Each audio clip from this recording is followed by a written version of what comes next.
الأجل مولا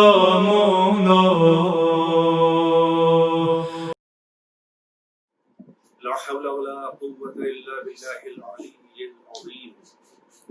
حسبنا الله ونعم الوكيل، نعم المولى ونعم النصير. أعوذ بالله السميع العليم من الشيطان اللعين اللئيم الرجيم. بسم الله الرحمن الرحيم. الحمد لله الذي جعل مقام شيعة الحق عليا وصيرهم لخليله إبراهيم في ذلك الاسم سميا. والصلاة والسلام والتحية والإكرام على المبعوث بالحق نبيا والمصطفى بالرسالة نجيا، العبد المؤيد والرسول المسدد والنبي الممجد والمصطفى الأمجد، سيدنا ومولانا أبي القاسم محمد وآله الطيبين الطاهرين المعصومين الذين أذهب الله عنهم الرجس وطهرهم تطهيرا. واللعنة الدائمة الباقية على أعدائهم وقتلتهم وغاصبي حقوقهم ومنكري فضائلهم والشاكين فيهم والمنحرفين عنهم. أما بعد، فقد قال رسول الله صلى الله عليه وآله وسلم: فاطمة بضعة مني من آذاها فقد آذاني. ناظرین محترم، المنتظر ٹی وی کے زیر انتظام و اہتمام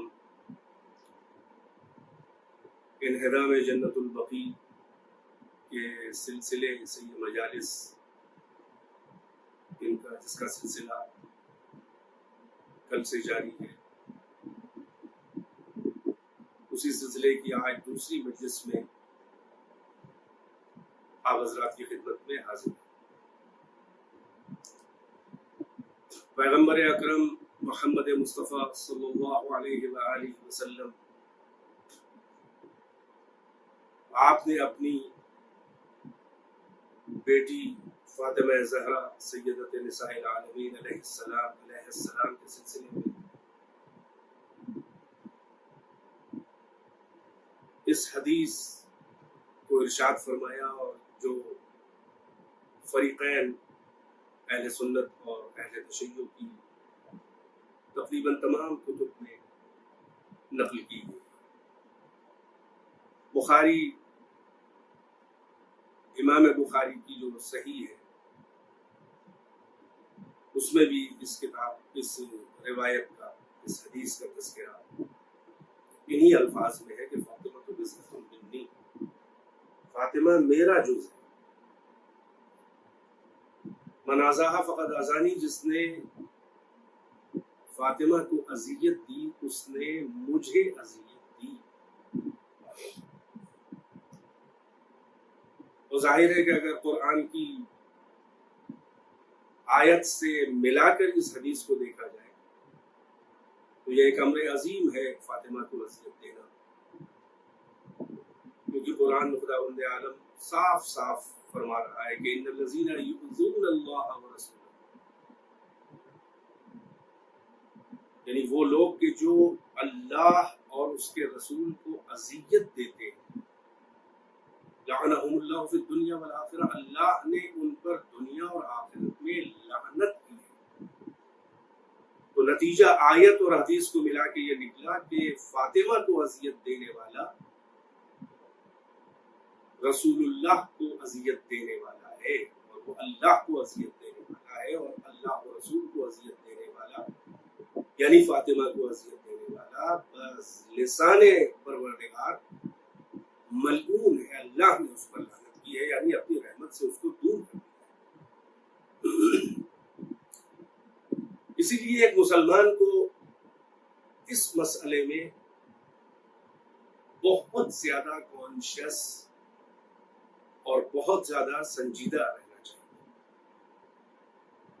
یعنی فاطمہ علیہ السلام کے سلسلے میں کہ آپ کی قدر و منزلت کیا ہے اللہ کی نظر میں اور رسول اللہ کی نظر میں.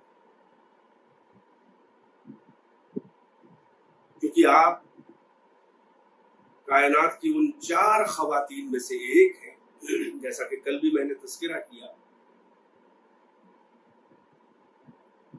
کہ پیغمبر کی حدیث ہے کہ کمل من الرجال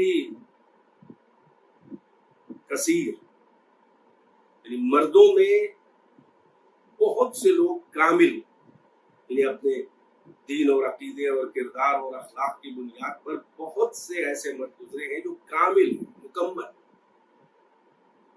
وَكَمُلَتْ مِنَ النِّسَاءِ 4، اور خواتین میں جو منزل کمال کو اور منزل اکتمال کو پہنچی ہیں وہ 4 ہیں، جس میں آسیہ بنت مزاحم، مریم بنت عمران، خدیجہ بنت خویلد اور فاطمہ بنت محمد علیہن السلام.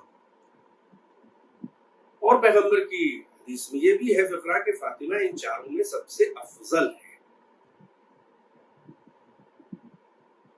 اس کی مجلس میں جو میں عرض کر چکا ان مطالب کی تکرار نہیں کرنا ہے،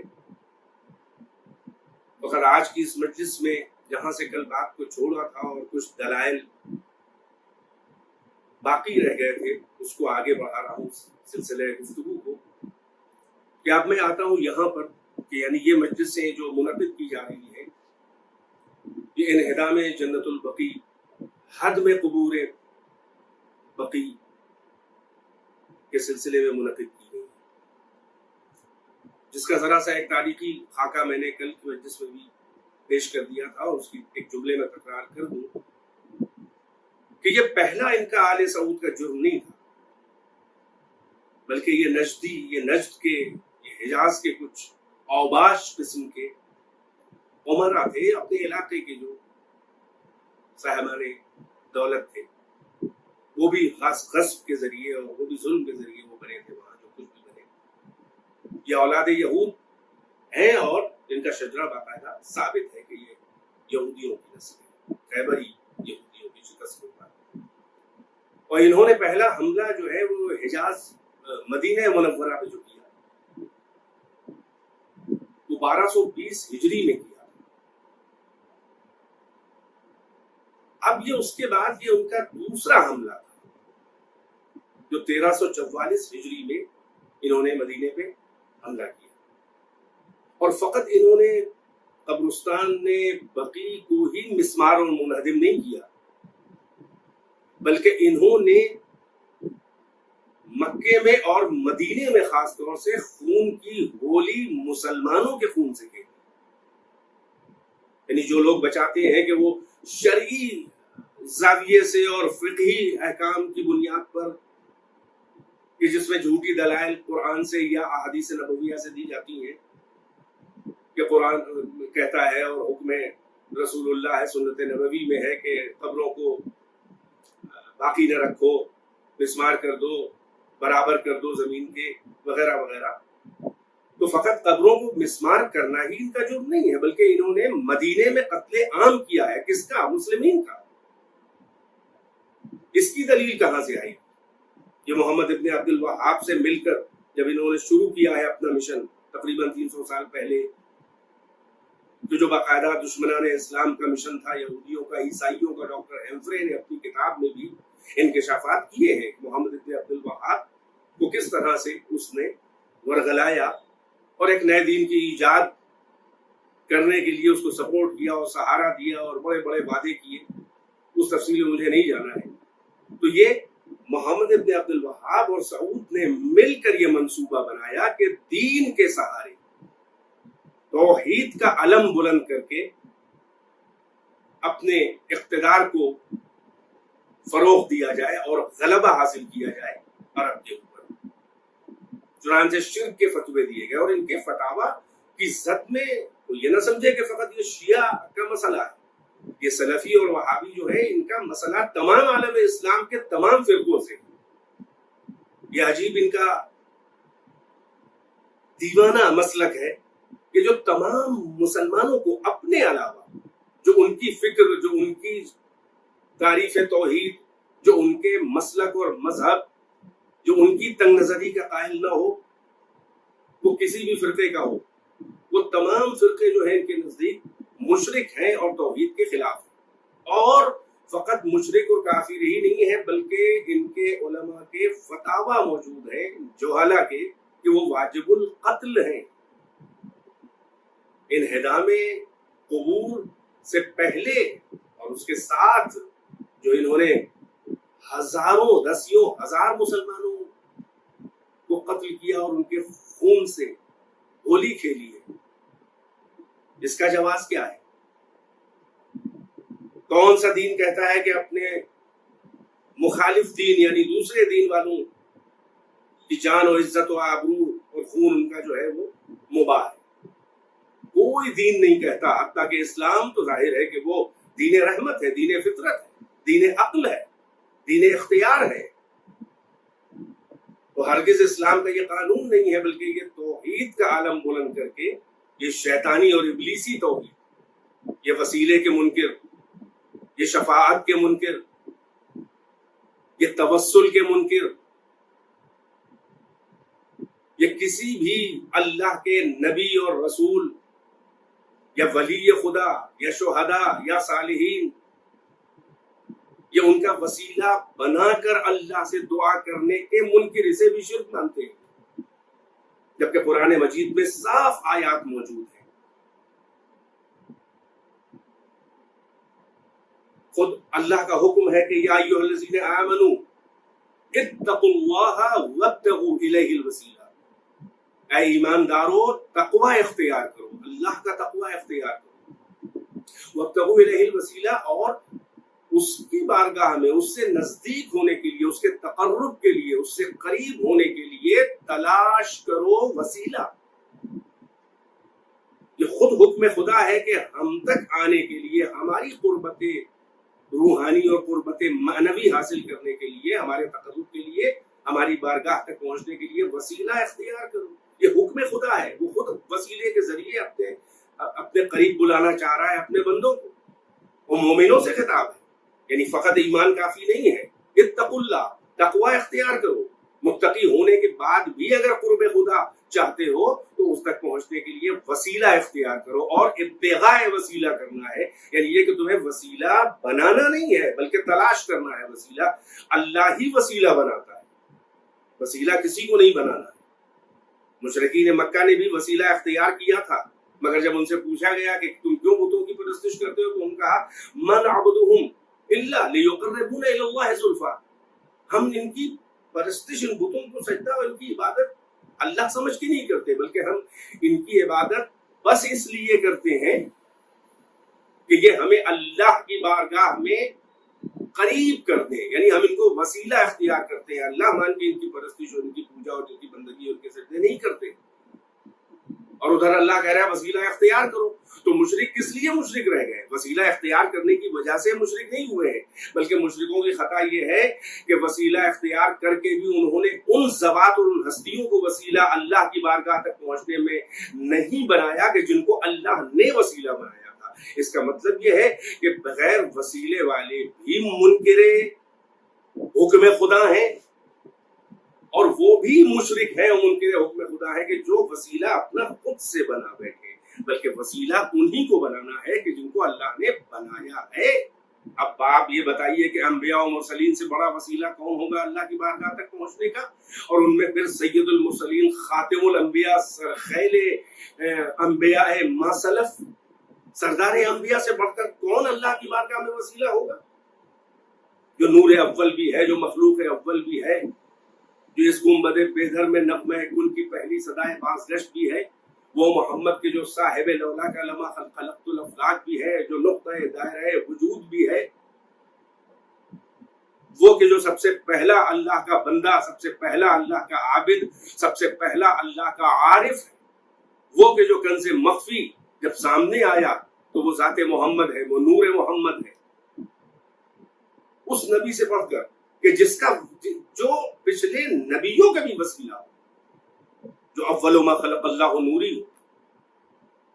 اور یہ بھی پیغمبر نے فرمایا کہ انا وعلی من نور واحد، ہم اور علی ایک ہی نور سے ہیں. اس کا مطلب جیسے محمد وسیلہ ہیں انبیاء کا بھی ہے اور اس امت کا بھی ہے, ساری کائنات اور مخلوق کے لیے وسیلہ ہے محمد, ویسے ہی علی بھی وسیلہ ہے کیونکہ جزو نور ہے, نصف نور ہے. اور ویسے ہی صدیقہ طاہرہ بھی وسیلہ ہے کیونکہ آپ بھی اسی نور کا جز ہے. ویسے ہی امام حسن امام حسین علیہ السلام اور باقی دیگر ائمہ, کیونکہ یہ 14 ایک ہی نور ہے, یہ وسیلہ ہے. ان سے بڑھ کر وسیلہ کون ہوگا اللہ کی بارگاہ میں؟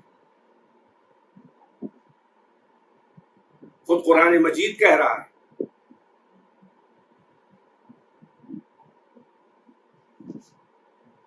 حکم دے رہا ہے, پیغمبر کی زندگی میں بھی حکم دے رہا ہے کہ فلا و ربک, یعنی رسول اللہ سے مخاطب ہو کر اللہ فرما رہا ہے فلا و ربک لا یؤمنون, اے میرے حبیب, ہے میرے رسول, تیرے رب کی قسم یہ اس وقت تک مؤمن نہیں ہو سکتے حتی یحکموک فیما شجر بینہم, جب تک کہ یہ اپنے تمام مشاجرات اور منازعات اور اختلافات اور اپنے ہر ڈسپیوٹ میں یہ آپ کو حکم اور جج اور فیصل اور حاکم نہ بنائے. وَلَا يَجِدُوا فِي أَنفُسِهِمْ حَرَجًا مِمَّا قَضَيْتَ, اور فقط یہی نہیں ہے کہ اپنے اختلافات اور اپنے ایشوز میں آپ کی خدمت میں آ کر آپ کو فیصل بنائے, جج بنائے, یہیں پہ نہیں ٹھہر جائیں, بلکہ جب آپ فیصلہ کر دیں, جب دو فریق آپ کے نزدیک ہیں, ان کا اختلاف ہو رہا, آپ فیصلہ کر دیں تو ظاہر ہے ایک کے حق میں جائے گا اور ایک کے خلاف جائے گا, مگر اس فیصلے کے بعد بھی چاہے کسی کے خلاف بھی جائے, وَلَا يَجِدُوا فِي أَنفُسِهِمْ حَرَجًا مِمَّا قَضَيْتَ, تو آپ کے فیصلے کو سن کر اس کے دل میں کوئی حرج مرج, کوئی گلہ اور شکوہ رنج نہ رہ جائے. وَيُسَلِّمُوا تَسْلِيمًا, اور مکمل آپ کی بارگاہ میں تسلیم اور سپر انداختہ اور سرنڈر اور سپردگی کی منزل میں آ جائے. یہ ایمان کی شرط اہم قرآن بیان کر رہا ہے کہ یہ مومن نہیں ہو سکتے جب تک آپ کے فیصلے کے آگے نہ جھکیں. یہ پیغمبر کی منزلت ہے زندگی میں بھی, حتیٰ کہ وسیلہ بنانے کے لیے اللہ فرما رہا ہے کہ ما کان اللہ لیعذبہم وانت فیہم, اے میرے رسول یہ ان پر اللہ اس وقت تک عذاب نہیں نازل کر سکتا جب تک کہ آپ ان کے درمیان ہیں. اللہ اکبر, یعنی امت عذاب سے بچی ہوئی ہے پیغمبر کے دم قدم سے. آپ امت میں ہیں تو اللہ کہہ رہا ہے کہ ہم عذاب نہیں نازل کریں گے. تو بظاہر پیغمبر تو سامنے سے جا چکے ہیں اور اب بھی اس امت پر بڑے بڑے گناہوں کے باوجود عذاب خدا نہیں نازل ہو رہا ہے, جبکہ پچھلی امتوں کے اوپر ذرا ذرا سی باتوں پہ عذاب نازل ہوتا تھا, اور مختلف قسم کے دردناک عذاب جس کا قرآن میں تذکرہ پچھلی امتوں کا موجود ہے باقاعدہ, ان کے عذابوں کا, جناب شعیب کی قوم پر عذاب, جناب ہود کی قوم پہ عذاب, جناب صالح کی قوم پہ عذاب, جناب موسیٰ کی قوم پہ عذاب, جناب نوح کی قوم پہ عذاب. مگر آج پیغمبر اکرم بظاہر پردہ فرما چکے ہیں. جو لوگ رسول اللہ کے بالکل چلے جانے اور موت سے مراد یہ کہ اب ان کے سارے اختیارات ختم ہو گئے, سب کچھ ختم ہو گیا, اب ان کے وجود کی کوئی برکت نہیں ہے, تو یا تو یہ مان لو کہ پیغمبر عام مردوں کی طرح, عام میتوں کی طرح سے, عام مرحومین کی طرح سے مرحوم نہیں ہے, ورنہ عذاب نازل ہو جاتا. ہمارے درمیان آج بھی موجود ہے. اور اگر تم یہ مانتے ہو کہ چلو اس زندگی اور اس زندگی میں فرق ہے, تو ماننا پڑے گا کہ پیغمبر کے پردہ فرمانے کے بعد بھی آج اس امت مرحومہ پر عذاب نہیں نازل ہو رہا ہے. لہذا لازم ہے یہ ماننا کہ کوئی نہ کوئی ہم نام محمد, جو وجود محمد کا استمرار اور کانٹینیویشن ہے, جو جان و دل و خون محمد ہے, وہ اس روئے زمین پر موجود ہے. اسی لیے زمین کو قرار ہے اور عذاب نہیں نازل ہو رہا ہے. وہ کون ہے؟ وہ حجت العصر کے علاوہ اور کوئی نہیں ہے, جو ہم نام محمد بھی ہے, جس کا کام بھی محمد کا کام ہے, اور جو نائب محمد ہے, جو فرزند محمد ہے. تو زندگی میں بھی وسیلہ ہے. اب کوئی کہے کہ ہاں آپ زندگی کے وسیلے کو بتا رہے ہیں کہ پیغمبر کی خدمت میں جائے. پیغمبر سے جا کے درخواست کرے اللہ کی بارگاہ میں. پیغمبر کے وجود کی وجہ سے عذاب بھی نازل ہو رہا ہے. اور ایک اور آیت کہہ رہی ہے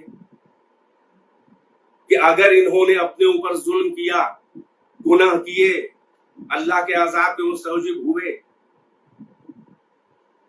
تو اگر یہ آپ کی بارگاہ میں آ کر، آپ کی خدمت میں آپ کے وسیلے سے اللہ سے استغفار کریں، تو یہ اللہ کو بڑا تواب و رحیم، توبہ قبول کرنے والا، رحم کرنے والا پائیں گے. یہ لیے وسیلہ زندگی میں بھی ہے. اللہ براہ راست بھی تو استغفار قبول کر سکتا ہے. وَلَوْ أَنَّهُمْ إِذْ ظَلَمُوا أَنفُسَهُمْ جَاءُوكَ فَاسْتَغْفَرُوا وَاسْتَغْفَرَ لَهُمُ الرَّسُولُ لَوَجَدُوا اللَّهَ تَوَّابًا رَحِيمًا. یہ آج جس کا ترجمہ میں نے پیش کر دیا. تو پیغمبر کی خدمت میں وسیلہ ہے کہ نہیں ہے؟ اگر پیغمبر، اللہ براہ راست بھی تو استغفار قبول کر سکتا ہے، کیوں پھر کس لیے کہہ رہا ہے کہ پیغمبر کی خدمت میں جا کے ہم سے استغفار کرو؟ اب کوئی کہے کہ پیغمبر کی زندگی تک تو چلیے ثابت ہے، قبر میں پیغمبر ہے تو ان سے وسیلہ کیسے ثابت ہے؟ یعنی قبروں کا کوئی فائدہ نہیں ہے، قبر کے قریب جانے کا کوئی فائدہ نہیں ہے، قبر کو وسیلہ بنانے کا کوئی فائدہ نہیں ہے، شرک ہے. تو میں ان سے عرض کر رہا ہوں کہ آپ اپنی کتابیں اٹھا کے دیکھیے. ابن باز جو مفتی سعودیہ تھے، جو 50 سال 60 سال جو ہے وہاں پر مفتی اعظم رہے سعودیہ میں، ابھی 99 میں ان کی وفات ہوئی. ان کا بھی فتویٰ اٹھا کے دیکھیے. الفقہ علی المذاہب الاربعہ پر بھی میں بھی فتاویٰ دیکھیے ائمہ اربعہ اہل سنت کے موجود ہیں. ابن باز نے بھی لکھا ہے کہ وہاں پر جا کے السلام علیکم یا رسول اللہ، آپ کی قبر کے قریب آپ کو مخاطب کرنا جائز ہے، بلکہ آداب میں سے یہ ہے آپ کی زیارت کے. اور پھر وہ یہ کہتے ہیں کہ پیغمبر اس کا جواب دیتے ہیں. یعنی اللہ مومنین و مسلمین کے سلام کو پیغمبر تک پہنچاتا ہے اور پیغمبر اس کا جواب دیتے ہیں. یہ بات اور ہے کہ ہم سن نہیں پاتے. بھئی اور کسے کہتے ہیں زندہ ہونا؟ حیات شہداء پر قرآن کی آیتیں موجود ہیں، حیات شہداء بھی موجود ہیں. 2 آیتیں ہیں، لا تقولوا لمن يقتل في سبيل الله اموات بل احياء ولكن لا تشعرون. اللہ کی راہ میں جو قتل ہو جائیں فی سبیل اللہ، ان کو مت کہنا تم اموات، موت، میت، مردہ، بلکہ وہ زندہ ہیں، تم کو شعور نہیں ہے ان کی زندگی. ایک اور آیت ہے، لا تحسبن الذين قتلوا في سبيل الله امواتا بل احياء عند ربهم يرزقون. جو راہ خدا میں جو سبیل اللہ میں شہید ہو جائیں، ان کو سوچنا بھی نہ، گمان بھی نہ کرنا کہ وہ میت ہیں، مردہ ہیں، مر گئے، بلکہ وہ زندہ ہیں اور وہ اپنے رب کے پاس سے رزق پاتے ہیں. رزق پانا ہی تو علامت حیات ہے. کون کہہ رہا ہے کہ یہ والی حیات ہے کہ جس میں بشری پیکر میں ہم چل رہے ہیں؟ اور وہاں بھی بشری پیکر میں بھی کیا خدا اس بات پہ قادر نہیں ہے کہ وہ جسم رسول اللہ سے روح کو متصل کر دے، ملق کر دے؟ ہیں روایات اس کے اوپر بھی ہیں کہ وہ قبر میں بھی زندہ ہے. اور پھر وہ حیات برزخی ہے، وہ حیات معنوی ہے، جو اس حیات سے کہیں زیادہ اس کی پاور ہے، اس کی قوت ہے، اس کا نفوذ ہے، اس کا اثر ہے، اس کا اقتدار ہے، اس کی وسعت ہے، اس کی اطلاع جو ہے وہ اس پیکری بشری میں جس میں ہم ہیں، اس سے زیادہ مرنے کے بعد روح کے پاور ہے. تو پیغمبر جب سلام کا جواب دیتے ہیں، ہمارا وہابی مفتیوں کے فتاوا میں بھی ان کی تحقیقات میں موجود ہے، تو ہے قبر کا فائدہ کہ نہیں ہے؟ تو جب زندہ ہے تو ان کی جیسے زندگی میں ان کی قبر کے پاس جا کر ہم وسیلہ بناتے تھے صحابہ اور مسلمان اس دور کے، پیغمبر کی وفات کے بعد بھی ان کی قبر کو وسیلہ بنایا جا سکتا ہے. حتیٰ کہ صحابہ ہی سے یہ روایات کتب اہل سنت میں بھی نقل ہیں. ایک اعرابی کا واقعہ بھی اور بہت سے واقعات ہیں کہ پیغمبر کی قبر مطہر کے پاس جا کر بھی کتنے صحابہ نے یہ کہا ہے پروردگارہ تیرا حبیب ہمارے درمیان تھا تو ان کو وسیلہ بناتے تھے، اب وہ ہمارے درمیان نہیں ہے مگر یہ قبر میں موجود ہے، ہم ان کی قبر کو، اس صاحب قبر کو اب بھی وسیلہ پیغمبر کو بنا کے تجھ سے حاجت طلب کرتے ہیں، ان کی حاجتیں پوری ہوئی ہیں۔ تو یہ سیرت صحابہ بھی ہے، سیرت تابعین بھی ہے کہ قبروں سے، صالحین کی قبروں سے توسل، اور اسی کو بنیاد بنا کر جنت البقیع کی قبور اور وہاں کے قبے اور وہاں کے مزارات کو منہدم کیا گیا، وہ کہ کوئی قرآنی دلیل ان کے پاس نہیں ہے۔ اب میں نقل کرتا ہوں، امام احمد ابن حنبل جو فرقہ حنابلہ، حنبلی فرقے کے امام ہیں، جن کی بہت ضخیم کتاب ہے مسند احمد ابن حنبل، اور ان کے فتاوی، ان کی فقہ کی کتابیں، ان کے علماء نے فقہ حنبلی کے مسائل کتابوں میں لکھے ہیں۔ ہم نے اچھی خاصی نظر دوڑائی اور تحقیق کی کہ ہم کو مل جائے کہیں سے نظریہ حد میں قبور کا، نہیں، حد میں قبور کا، تحریم قبور کا نظریہ تو ہے ہی نہیں وہاں، بلکہ ہمیں حد سے حد جو نچوڑ کے طور پہ پیش کر رہا ہوں،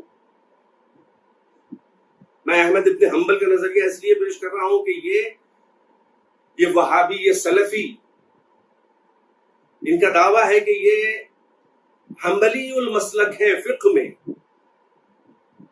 یعنی امام احمد ابن حنبل کے مقلدین میں سے یہ لوگ، کیونکہ ان کا عشق اہل بیت، ان کی محبت اہل بیت اظہر من الشمس ہے، اور ان کی مسند احمد ابن حنبل پہ اکثر آپ کو فضائل اہل بیت کے حوالے آپ کو اس کتاب سے ملیں گے۔ یہ ان کی فقہ پہ عمل کرنے کے دعوے دار ہیں، اور جہاں تک میری تلاش ہے، ابن تیمیہ بھی جو 7ویں صدی ہجری میں تھا، جو علامہ ہلی کا ہم عصر تھا، جس نے منہاج السنہ کتاب بھی لکھی اور علامہ ہلی پر بھی نقد و تبصرہ کیا، نہایت ہی مغضوب الغضب، متکبر اور ضدی مزاج کا انسان تھا۔ یہ تکفیریت وہیں سے چلی ہے باقاعدہ، جبکہ اس دور کے سارے علماء اہل سنت اس کے خلاف تھے۔ وہ خود بھی فقہ حنبلی کا پیرو تھا، انہی کے علماء میں سے تھا۔ فقہ حنبلی اس سلسلے میں کیا کہتی ہے؟ اختلاف ان کے یہاں بھی علماء میں، خود علماء حنابلہ میں اختلاف ہے قبروں کے سلسلے میں، کہ کب بنے، کہاں بنے، اور کس جگہ بننا ٹھیک ہے، کس جگہ نہیں بننا، مگر سب کا نچوڑ یہ ہے کہ حد سے حد فقہ حنبلی میں یہ ہے کہ کسی بھی مومن کی، مسلم کی، مومن صالح کی، شہداء و صالحین کی قبر کے اوپر مسجد بنانا حرام ہے، یعنی مسجد وہاں پر بنانا حرام ہے۔ اور وہ دوسرا نظریہ، یعنی یہ تو مطلقاً دعویٰ ہے علماء حنابلہ کا کہ قبر پر مسجد بنانا حرام ہے، مگر عمارت بنانا حرام نہیں ہے فقہ حنبلی۔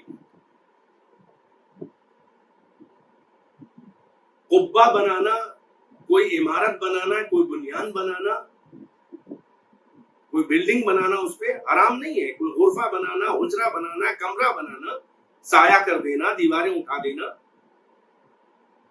حرام نہیں ہے۔ بلکہ ایک نظریہ یہ بھی ملتا ہے کہ الگ سے نہ بنایا جائے، اگر پہلے سے گھر میں، یعنی کسی گھر میں دفن کر کیا گیا ہو کوئی، اور پہلے سے عمارت بنی ہو تو جائز ہے۔ تو کل ملا کے یہ نظریات ہیں۔ مسجد بنانا ان کے یہاں بہرحال کسی حد تک اتفاقی نظر آتا ہے فقہ حنبلی میں، اور اس کی دلیل میں وہ اپنے ایک حدیث صحیح، ان کے یہاں جو حدیث صحیح ہے، وہ کہتے ہیں کہ لعن اللہ الیہود والنصارى اتخذوا قبور انبیائہم مساجد، یعنی اللہ کی لعنت ہو یہود و نصارہ پر، انہوں نے اپنے انبیاء کی قبروں کو مسجدیں قرار دے دیا۔ یعنی اس میں ایک یہ بات تھی کہ نبیوں کی قبروں کی پوجا ہو رہی، جبکہ مسجد قرار دینے میں مسجد کا مطلب یہ ہے کہ عبادت پروردگار کی جائے اور قبر ہوگا مسجد بنا دی جائے، لیکن وہ کہتے ہیں حرام۔ اب اس نظریے کو آئیے قرآن پہ دیکھا جائے، پرکھا جائے۔ میں نے عرض کیا کہ وہاں پر مطلقاً عمارت بنانا فقہ حنبلی میں حرام نہیں ہے۔ پہلے سے گھر بنا ہو اس پہ کوئی دفن کر دیا جائے تو عمارت گرانا واجب نہیں ہے، اس کو باقی رکھنا حرام نہیں ہے۔ یا یہ کہ قبر کے اوپر کوئی قبہ بنا دیا جائے اور کوئی مکان بنا دیا جائے، گھیر دیا جائے، اس کو عمارت بنا دی جائے، یہ بھی فقہ حنبلی میں حرام نہیں ہے۔ اکثریت کا یہی کہنا۔ اتفاق فقط ایک بات پر ہے کہ مسجد نہ بنائی جائے، یعنی قبر ہو اور پھر وہاں پر مسجد اللہ بنائی جائے، اللہ کی پرستش کرنے کے لیے کسی ولی، کسی بندہ صالح، کسی مومن کی قبر پر مسجد بنا دی جائے تاکہ اللہ کی عبادت کی جائے، مگر یہ حرام ہے۔ اب آئیے دیکھیں یہ نظریہ بھی جو فقہ حنبلی کا بقول، میں تو نہیں جانتا کہ احمد ابن حنبل کا یہ نظریہ تھا، علماء حنابلہ کا فقہ حنبلی کے سلسلے میں یہ تقریباً اتفاق ہے کہ مطلقاً حرام ہے مسجد بنانا۔ اب آئیے قرآن کے اوپر پرکھ کے دیکھا جائے۔ سورہ کہف میں 21ویں آیت میں خداوند اعلیٰ اصحاب کہف کا ذکر کر رہا ہے۔ وَكَذَلِكَ أَعْثَرْنَا عَلَيْهِمْ لِيَعْلَمُوا أَنَّ وَعْدَ اللَّهِ حَقٌّ وَأَنَّ السَّاعَةَ لَا رَيْبَ فِيهَا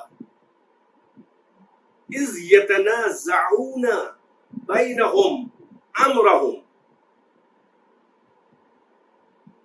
فَقَالُوا ابْنُوا عَلَيْهِمْ بُنْيَانًا رَبُّهُمْ أَعْلَمُ بِهِمْ قال الذين غلبوا على امرهم لنتخذن عليهم مسجدا۔ یہ 21ویں آیت سورہ کہف میں موجود ہے۔ اللہ فرما رہا ہے کہ ہم نے ان لوگوں کو اطلاع دی ان اصحاب کہف کی، جہاں پر وہ پڑے تھے، اس غفا میں، اس غار میں، ہم نے ان کو مطلع کیا کچھ لوگوں کو۔ کاہے کے لیے خداوند عالم کہہ رہا ہے ہم نے یہ کیا؟ لِيَعْلَمُوا، تاکہ ان کو علم ہو جائے، وہ جان جائیں کہ ان وعد اللہ حق، کہ اللہ کا وعدہ حق ہے، یعنی یہ حشر و نشر، یہ موت اور برزخ اور پھر مردوں کو زندہ کرنا، یہ حق ہے۔ یہ جاننے کے لیے ان لوگوں کو ہم نے مطلع کیا کہ کچھ ہمارے بندے وہاں پر موجود ہیں جو پڑے ہوئے ہیں صدیوں سے۔ پھر اللہ فرما رہا ہے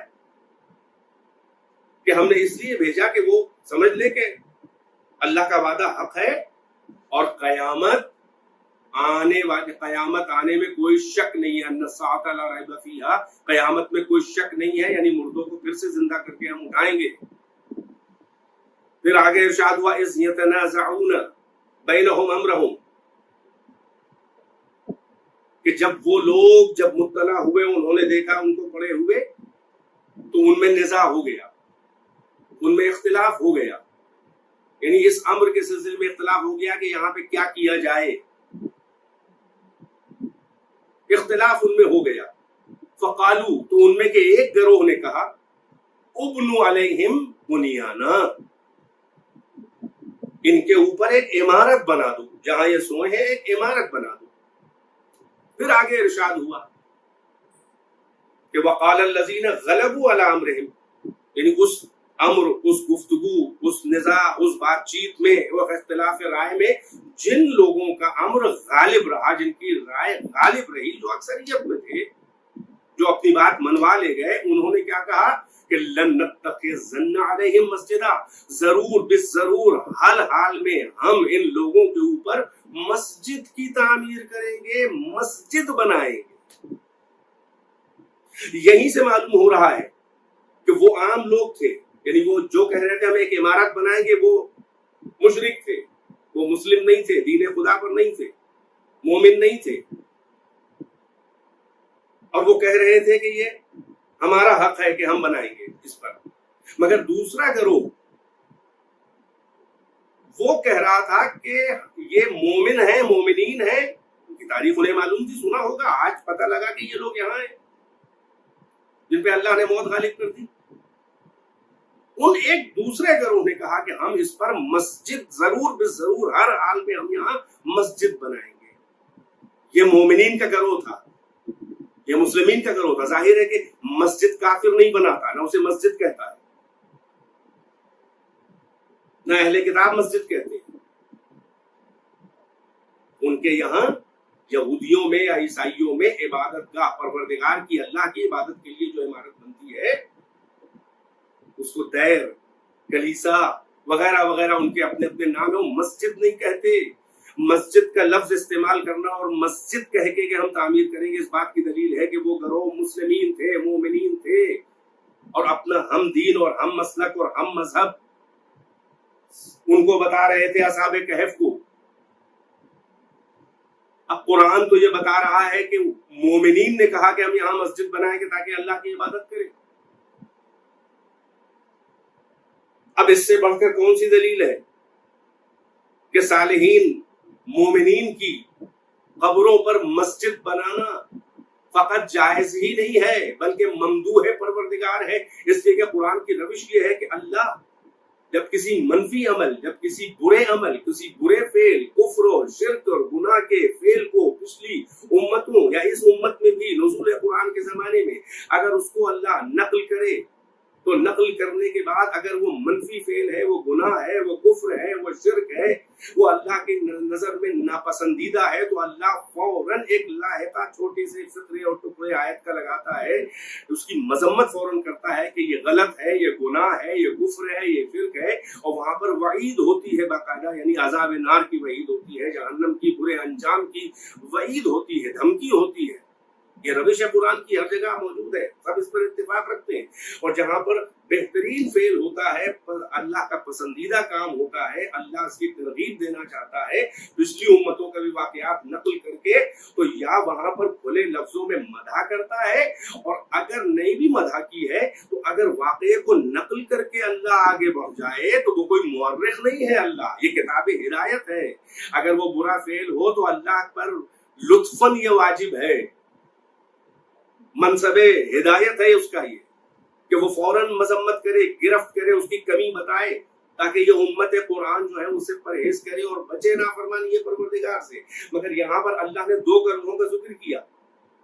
ایک نے کہا کہ بنیان بنائیں گے، ایک عمارت بنائیں گے. عمارت بنانا بھی غلط ہوتا تو اللہ اس کے آگے یہ فوراً لاحقہ لگاتا کہ یہ غلط کہہ رہے تھے، مگر اس کے آگے اللہ نے مسجد کا ذکر کیا کہ مومنین نے کہا کہ ہم مسجد بنائیں گے، اس میں عبادت پروردگار کریں گے. تو قرآن سے تو ثابت ہے کہ صالحین کی قبروں پر عمارت ہی نہیں بلکہ مسجد اللہ بنانا بھی جائز ہے تاکہ عبادت پروردگار کی جائے. اور وہاں پر مسجد بنانے کا فلسفہ یہی ہے کہ ہم کسی بھی مسجد میں اللہ کی عبادت کریں، وہ بندگی ہے اور وہ قبول ہے.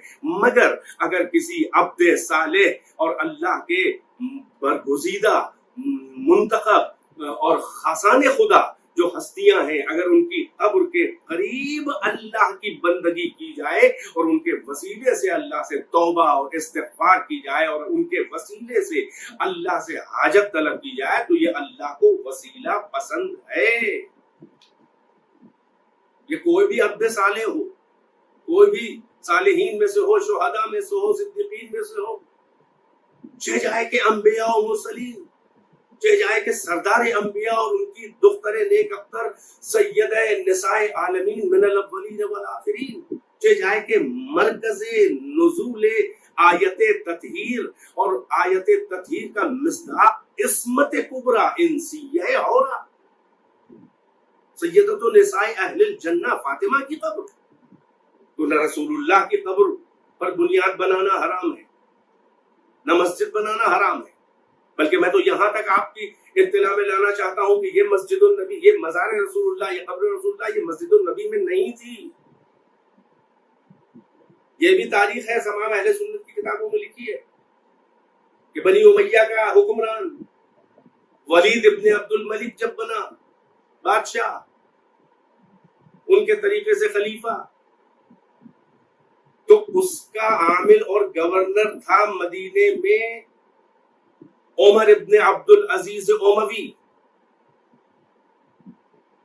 اس نے اس کو حکم دیا کہ مسجد النبی کی توسیع کی جائے. تو یہ عمر ابن عبد العزیز کا کارنامہ ہے کہ جب اس کی مسجد النبی کی توسیع اور ایکسپینشن وہ کرنے لگا تو اس کے مشرقی جانب مسجد کے مشرقی جانب ملا ہوا مزار رسول اللہ، قبر رسول اللہ ہے، وہ جو ان کی بیویوں کے حجرے. تو عمر ابن عبدالعزیز نے ان کو خریدا. اب جو بھی اس پہ قابض تھے اس زمانے میں پیسے دیے لوگوں کو، اور مسجد النبی سے الحاق کیا، یعنی اب مسجد میں قبر رسول اللہ کو داخل کیا گیا. اور یہ وہ دور ہے، یہ آج کا دور نہیں ہے جو اختلافی ہو جائے. وہ دور ہے، وہ تابعین کا دور ہے، وہ جیل دوم ہے مسلمین کی، جس میں بڑے بڑے مدینے میں، مکے میں، عراق میں، حجاز میں بڑے بڑے علماء اور فقہا، صاحبان مذہب، رؤسائے مذہب موجود ہیں، شیعہ بھی اور سنی بھی. کسی نے اعتراض نہیں کیا اس بات کے اوپر کہ یہ مسجد میں کیوں شامل کر رہے ہو. قبر پہ مسجد بنانا اگر حرام ہے تو مسجد کی توسیع کر کے قبر رسول اللہ کو مسجد میں لے آنا، تم قبر پہ مسجد ہی تو بنانا ہوا. یہ جتنا حصہ پڑھا وہ مسجد ہی کے نام سے تو پڑھا، تو قبر ہی پر تو مسجد بنی. اگر حرام ہوتا تو اس وقت آواز اٹھتی کہ کوئی ایک آواز نہ. اور وہ بنی امیہ میں وہ خلیفہ عادل کہلاتے ہیں، اہل سنت کہتے ہیں یہ خلیفہ عادل ہے عمر ابن عبدالعزیز. ابھی میں ذکر کروں گا آگے. تو بہرحال مسجد بنانا نہ قرآن کی روح سے حرام ہے بلکہ مستحسن ہے. اللہ نے واقعہ نقل کیا اور رد نہیں کیا ہے، وہ مومنین کا وہ فعل ہے. تمام تفسیریں، طبری تفسیر بھی یہی کہہ رہی ہے، بڑی بڑی اہل سنت کی تفسیریں کہہ رہی ہیں کہ وہ گروہ مسلمین کا تھا، وہ مومنین تھے. اصحاب کہف بھی مومنین تھے، اور ان کی قبروں کے اوپر مسجد بنانے کا اعلان انہوں نے کیا اور مسجد بنائی. اور اللہ نے اس کو نقل کیا ہے، مستحسن طریقے سے نقل کیا ہے، اس کی گرفت نہیں کی، اس کو رد نہیں کیا، اسے کنڈیم نہیں کیا. لہٰذا کسی کا بھی فتویٰ اگر ہو تو قرآن سے اگر ٹکرا رہا ہو فتویٰ یا کوئی وہ روایت یا حدیث جو منسوخ کی گئی پیغمبر سے، وہ قابل رد ہے، وہ کنڈیم کر دی جائے گی. کیونکہ قرآن میں صالحین کی قبروں پر مسجد بنانے کا جائے کہ یعنی اصحاب کہف کی مسجد کے قبر پر بھی مسجد بنانا حرام نہیں ہے بلکہ ممدوح و مستحسن ہے. اور قرآن میں اللہ نے اس کا ذکر کیا ہے. جائے کہ رسول اللہ سردار انبیاء کی قبر پر مسجد بنانا جو ہے قبر مسجد ہی میں ہے. جائے کہ سیدہ نساء کی قبر پر عمارت بنانا، جائے کہ امیر المومنین اور امام حسن اور ائمہ اطہار کی قبروں کے اوپر عمارتیں اور قبے بنانا. بہرحال تو معلوم یہ ہوا کہ یہ فتویٰ جو دیا گیا ہے یہ سلفی اور وہابی علماء نے یہ حقیقت میں فقہ حنبلی ہی کے خلاف ہے کہ جس کی پیروی کا انہیں دعویٰ ہے. وہ اپنے امام احمد بن حنبل اور اپنے فرقہ حنابلہ کے علماء کی تقلید میں نہیں انہوں نے ایسا کیا ہے بلکہ یہ عداوت اہل بیت ہے. اور پھر جو جنت البقیع میں گرایا گئے مزار، میں نے کل بھی ذکر کیا تھا شاید کہ یہ حضرت عقیل ابن ابی طالب کا گھر ہے، جس گھر میں صدیقہ طاہرہ دفن کی گئی، جس گھر میں پہلے سے جناب عقیل کی مولا کائنات کی جعفر طیار کی والدہ، حضرت طالب ابن ابو طالب کی والدہ، ان چار بھائیوں کی والدہ جناب فاطمہ بنت اسد خود اپنے بیٹے کے گھر میں دفن ہے. اور اسی میں صدیقہ طاہرہ دفن ہے، اسی میں امام حسن علیہ السلام، اسی میں امام زین العابدین علیہ السلام، اسی میں امام محمد باقر علیہ السلام، اسی میں امام جعفر صادق. یہ قبریں ایک ساتھ آپ کو نظر آئیں گی. تو یہ پہلے سے بنے ہوئے گھر میں دفن ہے. اور فقہ حنبلی کے حساب سے کم اتنا جواز تو ہے کہ اگر پہلے سے گھر ہو اور اس میں قبر کوئی دفن کر دیا جائے، قبر بنا دی جائے تو یہ حرام نہیں ہے. حتیٰ کہ فقہ حنبلی میں یہ بھی ہے کہ قبر بننے سے پہلے عمارت نہ ہو مگر عمارت بنائی جا سکتی ہے. اس روح سے بھی جو ہے وہ عمارت وہاں پر منہدم کرنے کا کوئی جواز نہیں ہے. اور مسجد تو ہے ہی نہیں کہ جو ان کے فتوے کی زد میں آئے. یہ بات اور ہے کہ قرآن اس کی تصدیق کر رہا ہے، اس کو ویریفائی کر رہا ہے. خلاصہ یہ کہ یہ صدیقہ طاہرہ کی قبر کو جو منہدم کیا گیا، جو ائمہ اہل بیت میں چار جلیل القدر امام حسن جنت کا سردار، زین العابدین، اللہ اکبر، سید الساجدین، کون نہیں جانتا کہ یہ کون امام ہے؟